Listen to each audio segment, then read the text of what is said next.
नमस्कार, भारत एक्सप्रेस देख रहे हैं आप। मैं हूं आपके साथ आकांक्षा त्रिपाठी। मुख्यमंत्री योगी आदित्यनाथ का एक बयान आपको याद होगा कि काफी सुर्खियों में रहा, बटेंगे तो कटेंगे। इसके बाद जो तमाम विपक्षी दल हैं उन्होंने सीएम योगी आदित्यनाथ को इस बयान को लेकर खूब घेरा।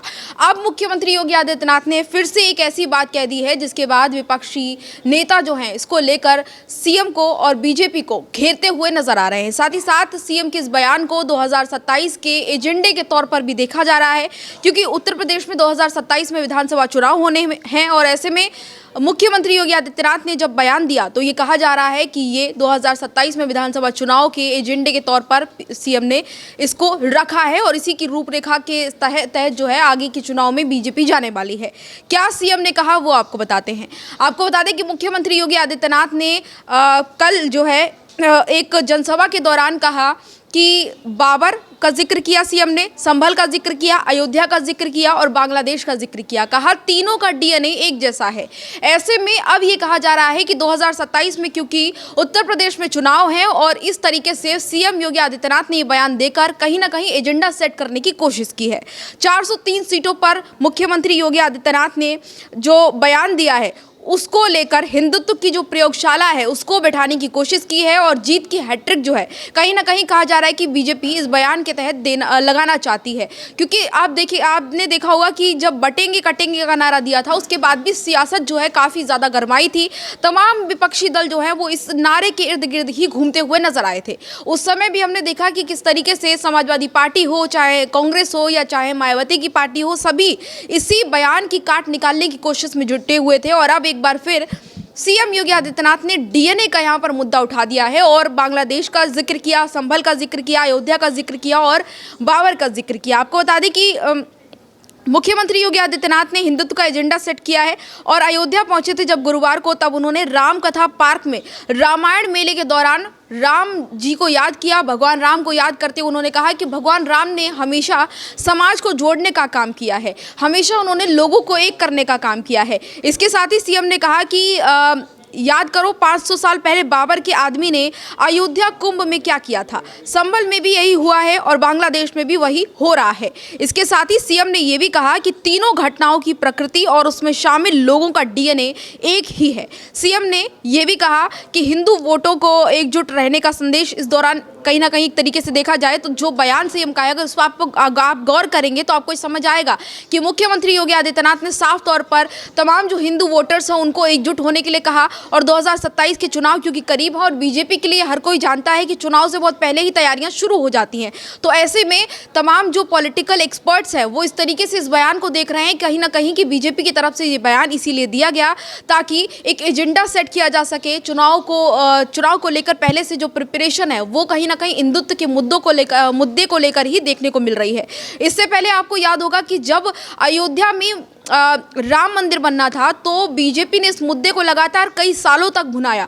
इस मुद्दे को लेकर बीजेपी लगातार कई सालों तक राजनीति करती हुई नजर आई और एक बार फिर जब अब जो है राम मंदिर बन चुका है तो अब एक नया एजेंडा क्योंकि बीजेपी को चाहिए था, तो ये बात लगातार बीजेपी की तरफ से देखने को मिल रही है कि हिंदू मुस्लिम का मुद्दा बीजेपी लगातार उठा रही है। आप इस मुद्दे को कैसे देखते हैं ये आप ज़रूर बताइएगा।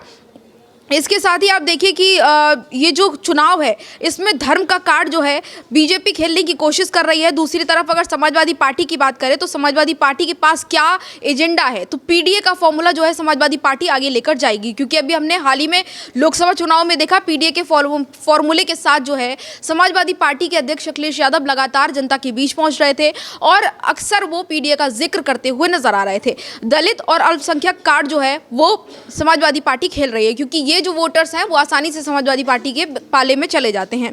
अब लेकिन यहाँ पर मुस्लिम वोटों को लेकर समाजवादी पार्टी और कांग्रेस के बीच खींचतान भी शुरू हो गई है क्योंकि मुस्लिम वोटर्स जो है वो कहीं ना कहीं बट सकते हैं। अब समाजवादी पार्टी और जो कांग्रेस दोनों एक साथ, क्योंकि दोनों ने चुनाव लड़ा था, तो ऐसे में दोनों ही पार्टियों के लिए ये महत्वपूर्ण है कि दोनों पार्टी मुस्लिम वोटर्स को साधे और अपने अपने पाले में लाने की कोशिश में लगे रहें। दोनों दल एक दूसरे को एक दूसरे को ये दिखाने की कोशिश में लगे हुए हैं कि हम मुस्लिम हितैषी हैं।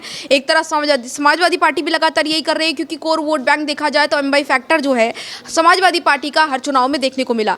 मुस्लिम और यादव ये दोनों सपोर्टर जो है हमेशा ही उत्तर प्रदेश में खासतौर से समाजवादी पार्टी के सपोर्ट में ही रहे हैं। अब कांग्रेस भी क्योंकि समाजवादी पार्टी के साथ चुनावी मैदान में नजर आएगी, और अभी हमने हाल ही के चुनाव में, लोकसभा चुनाव में देखा कि दोनों ने साथ में चुनाव लड़ा। ऐसे में दोनों ही पार्टियां मुस्लिम वोटर्स को अपने पाले में लाने की कोशिश में लगी हुई हैं।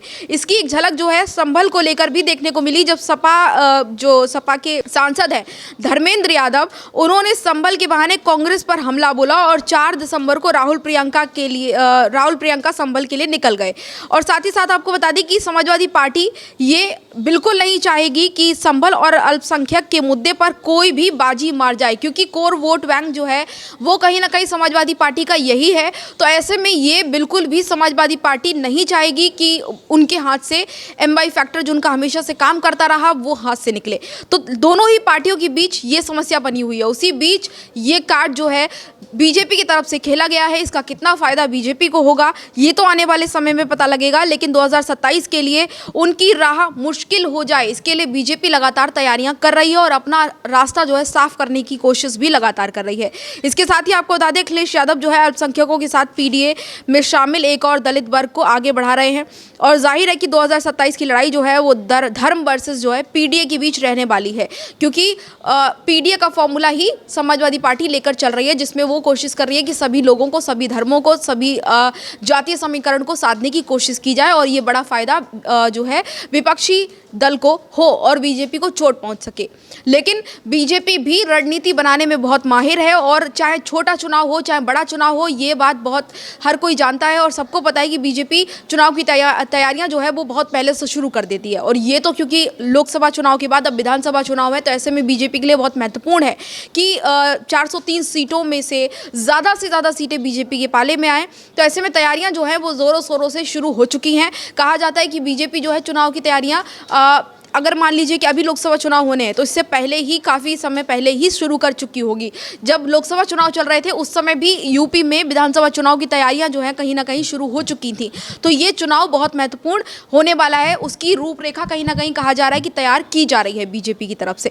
इसके साथ ही समाजवादी पार्टी भी लगातार इसको लेकर तैयारी करती हुई नजर आ रही है और मैदान में डटी हुई है। इस पूरी खबर पर आपकी क्या राय है? आपको क्या लगता है कि क्या समाजवादी पार्टी अपने एमवाई फैक्टर को बचाने में कामयाब रह पाएगी? क्या बीजेपी वाकई धर्म के मुद्दे के साथ इस बार 2027 के चुनावी मैदान में उतरने वाली है? क्या कांग्रेस को इस बार कोई फायदा होने वाला है? और किस तरीके से इस चुनाव को आप लोग देख रहे हैं, 2027 के आने वाले चुनाव को?